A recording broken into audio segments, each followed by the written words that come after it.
मूळारंभ आरंभतो निर्गुणाचा, नमो शारदा मूळचत्वार वाचा, गमो पंथ आनंतया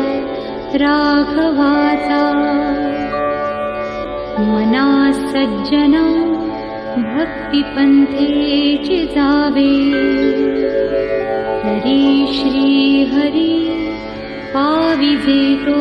स्वभावे, जनी निंद्यते सर्व सोडून द्यावे, जनी वंद्यते सर्व भावे करावे, प्रभाते मनी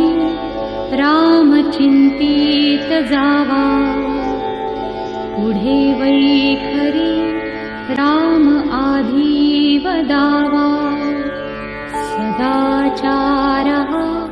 थोर सोडून येतो, जनितोचितो मानवी धन्य होतो।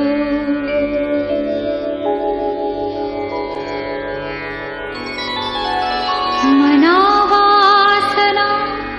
दुष्टकामालये रे, मना सर्वथा पाप बुद्धि नको रे, मना धर्मता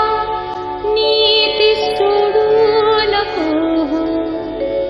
मना अंतरे सार विचार राहो, मना पाप संकल्प सोडून द्यावा, मना सत्य संकल्प जीवी धरावा, मना कल्पना ते नको विषयाची, विकारे घडे हो जनी सर्वचीची, नको रे मना क्रोध हा खेदकारी, नको रे मना कामना विकारी, नको रे मना लोभ हा अंगीकारू, नको रे मना मत्सरू दंभ भारू।